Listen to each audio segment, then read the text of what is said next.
খুব সহজেই কামিজের সাইড ফাড়া তোমরা কিভাবে সেলাই করে নেবে, তো সেটারই ফুল টিউটোরিয়াল দেখাবো আজকে তোমাদের সঙ্গে। আর কামিজের সাইড ফাড়া ছিঁড়ে যাওয়ার সমাধান দেখাবো আজকে তোমাদের। তো এর জন্য কিন্তু ধৈর্য সহকারে সম্পূর্ণ ভিডিওটা দেখতে হবে। তো অনেক অনেক আপুদের রিকোয়েস্ট ছিল যে কামিজের সাইড ফাড়া সেলাই সোজা হয় না এবং কি কামিজের সাইড ফাড়া কিন্তু ছিঁড়ে যায় সাইডে থেকে। তো সেটার আর কি সমাধান দেওয়ার জন্য তো আজকে তোমাদের সঙ্গে সেটাই শেয়ার করব। তো আসসালামু আলাইকুম, কেমন আছো সবাই? আজকে তোমাদের জন্য আরো একটি নতুন ভিডিও নিয়ে হাজির হলাম। তো আজকে তোমাদের সঙ্গে শেয়ার করব কামিজের সাইড ফাড়া সেলাই। তো দেখো, এখানে আমি কিন্তু কামিজের সাইডে থেকে 1 ইঞ্চি পরিমাণে কাপড় আমি দাগ দিয়ে নিলাম। তো এখানে আমি কিন্তু কামিজের সাইডে শুধুমাত্র 1 ইঞ্চি পরিমাণে কাপড় রাখবো, এর বেশি রাখবো না। কেননা 1 ইঞ্চির বেশি কাপড় রাখলে কিন্তু সেলাই করলে সেলাই ফিনিশিং সুন্দর হবে না। তো আমি 1 ইঞ্চি পরিমাণে কাপড় নিয়ে সম্পূর্ণ কাপড়টুকু সুন্দর করে ভাঁজ দিয়ে নখের সাহায্যে সমান করে নেব। তো এপিঠ এবং ওপিঠ মানে দুনো পাশেই আমি 1 ইঞ্চি করে কাপড় ভাঁজ দিয়ে নিয়ে সোজা করে নখ দিয়ে একটা ভাঁজ দিয়ে নিব। তো এভাবে নখের সাহায্যে যদি ভাঁজটা দিয়ে নেই, তো যখন আমি এই সেলাইটা করব তখন আমার কিন্তু সেলাইটা সোজা হবে এবং কি আঁকা বাঁকা হবে না। তো এখন সাইডে থেকে 1/2 ইঞ্চির মতো কাপড় একটু একটু করে ভাঁজ দিয়ে নিয়ে আমি সম্পূর্ণ কামিজের ঘেরটাকে সেলাই করে নেব। তো তোমরা একটু ভালো করে খেয়াল করলে বুঝতে পারবে যে আমি কিভাবে সেলাইগুলো করে নিচ্ছি। আর সেলাই করার সময় কিন্তু কাপড় কিন্তু কোনোভাবে সামনের দিকে টেনে টেনে সেলাই করা যাবে না। তো মেশিনের সাহায্যে যতটুকু কাপড় সামনের দিকে যাবে ঠিক ততটুকু কাপড়ই কিন্তু মানে নিতে হবে। তো এর বেশি হাত দিয়ে কাপড় টেনে নেওয়া যাবে না। তো দেখো, এখানে আমি একটা 1.5 ইঞ্চির মতো একটা কাপড়ের টুকরো আমি এখন এই সাইড ফাড়ার উপরে সেলাই করে নিব। তো অনেক সময় আমাদের কিন্তু মানে এই সাইড ফাড়া থেকেই কিন্তু কামিজের ছিঁড়ে যায়। তো বেশিরভাগ কামিজই কিন্তু এই সাইড ফাড়া থেকেই কিন্তু ছিঁড়ে যায়। তো সেই ছিঁড়ে যাওয়া আর কি সাইড ফাড়া ছিঁড়ে যাওয়ার সমাধানের জন্য এভাবে কাপড়ের টুকরো বসিয়ে নিয়ে সেলাই করলে কিন্তু এইখানটা একটু মজবুত হবে এবং কি এখান থেকে আর ছিঁড়ে যাওয়ার সম্ভাবনা থাকবে না। তো তোমরা চাইলে কিন্তু কামিজের সাইড ফাড়া এভাবে টুকরো কাপড় 1.5 ইঞ্চির মতো টুকরো করে সেলাই করে নিতে পারো। তো দেখো, এখানে আমি যতটুকু কাপড় সেলাই করে নিয়েছি, তো আর যতটুকু কাপড় আমার বেশি আছে তো ঠিক ততটুকু কাপড় আমি কাটার দিয়ে কাটিং করে নিলাম। এবং কি সেলাইয়ের ফিনিশিংটা দেখেছো কতটা সুন্দর হয়েছে। মানে এপিঠ সোজা পাশ থেকে কিন্তু বোঝা যাচ্ছে না যে আমি উল্টো সাইডে একটা টুকরো কাপড় পট্টি সেলাই করে নিয়েছি। তো এখন আমি দুনো সাইড থেকে আমি কাপড়টুকু টেনে দেখলাম যে আমার সমান আছে কিনা। যদি আঁকা বাঁকা থাকে তাহলে অসমান থাকলে কেচির সাহায্যে কাটিং করে নেব। তো এখন আমি ঠিক একই নিয়মে অপর সাইডে 1 ইঞ্চির মতো কাপড় দাগ দিয়ে নিলাম। এখন এই 1 ইঞ্চি পরিমাণে কাপড় আমি সম্পূর্ণ ভাঁজ দিয়ে নেব এবং নখের সাহায্যে এটিকে চিহ্ন করে নেব। এখন সামনে মানে এপিঠ আর ওপিঠে দোনো পাশে 1 ইঞ্চি কাপড় সুন্দর করে ভাঁজ দিয়ে নেব।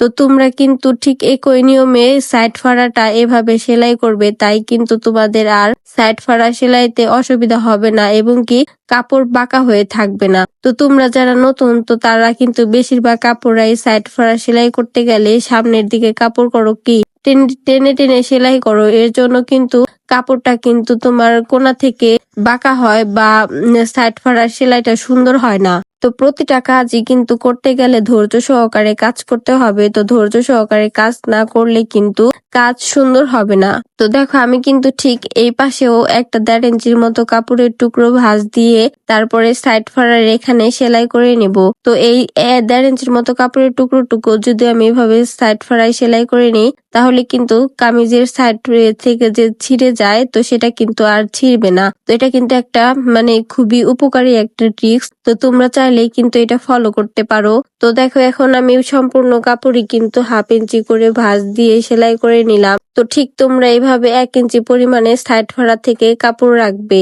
তো এর বেশি রাখলে কিন্তু তোমাদের সেলাইটা কিন্তু সুন্দর হবে না এবং কি কাপড় বেশি মোটা করে সেলাই করলে কিন্তু তাহলে দেখতে বেশি সুন্দর লাগে না। তো 1 ইঞ্চির মতো কাপড় রাখলেই কিন্তু তোমাদের 1/2 ইঞ্চি ভিতরের দিকে সেলাই যাবে এবং কি 1/2 ইঞ্চি পরিমাণে সেলাই থাকবে, তাই কিন্তু কামিজের ঘেরটা দেখতে সুন্দর লাগবে। তো দেখো, এখন আমি সম্পূর্ণ কাপড়টুকু আমি একত্রে করে যতটুকু কাপড় আমার কোনায় বেশি হবে ঠিক ততটুকু কাপড় কিন্তু আমি কাটিং করে সোজা করে নেব। তো চারপাশেই কিন্তু কাপড়টা সমান থাকতে হবে। তো কোনো দিকে যদি কাপড়ে একটু বেশি হয় তাহলে কিন্তু কোনা ঝুলে যাবে বা দেখতে ভালো লাগবে না। তো কামিজের চারপাশেই কিন্তু কাপড়টুকু সমান হলে দেখতে কিন্তু সুন্দর লাগে। তো নিচের ঘেরটাও কিন্তু এরকম ঠিক একই নিয়মে 1 ইঞ্চি পরিমাণে কাপড় রেখে 1/2 ইঞ্চি ভিতর দিকে দিয়ে তারপরে 1/2 ইঞ্চি রেখে সেলাই করে নেব। তো কামিজের সাইডে যতটুকু পরিমাণে কাপড় রাখবা ঠিক কামিজের নিচেও 1 ইঞ্চি পরিমাণে কাপড় রেখে তারপরে কামিজের ঘেরটা সেলাই করে নেবে। তো আশা করি তোমরা বুঝতে পেরেছো যে কামিজের সাইড ফাড়া কিভাবে সেলাই করতে হয়। আর ঠিক একইভাবে যদি তোমরা সেলাই করো তাহলে কিন্তু তোমাদের আর কামিজের সাইড ফাড়া বাঁকা হবে না, এবং কি আর কামিজের সাইড থেকে যে আপুদের বলো যে কামিজের সাইড ফাড়া সেলাই করতে গেলে কাপড়ে সিলি ঠিক হয় না বা সুন্দর হয় না, তো তাদের জন্য হচ্ছে নিচের ঘেরটা যখন চিকন করে সেলাই করবে একদম কিনার দিয়ে, তখন সামনের সাইডে একটু আঙ্গুলটা ধরে রাখবে, তাই দেখবে সেলাইটা বেশ সুন্দর হবে, এবং কি কোনো পাশেই কিন্তু কাপড় বেশি হবে না, চতুর্দিকের কাপড়ই কিন্তু সমান থাকবে।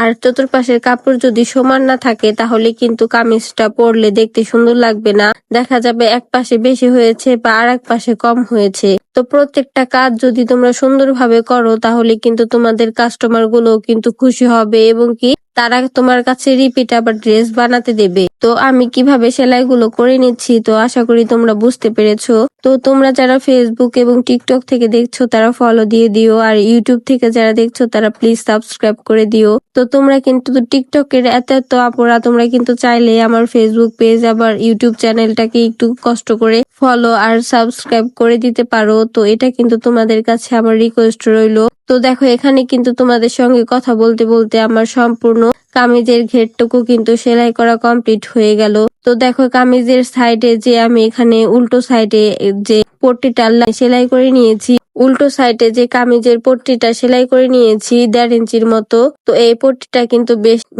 সুন্দর হয়েছে। তো ঠিক একই নিয়মে যদি তোমরা সেলাই করো তাহলে কিন্তু তোমাদের সাইড ফাটাতেও কিন্তু আর ছিঁড়ে যাবে না।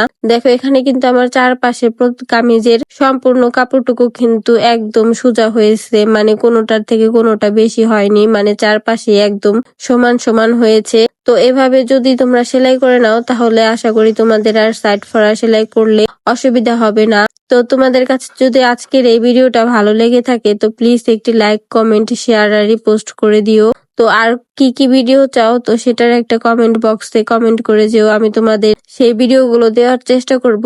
তো আশা করি তোমাদের কাছে আজকের এই ভিডিওটা ভালো লাগবে। তো যদি ভালো লেগে থাকে তো প্লিজ একটু কমেন্ট বক্সে কমেন্ট করে যেও। তো আজকের মতো ভিডিওটা এখানেই শেষ। ভালো থেকো সবাই, আল্লাহ হাফেজ।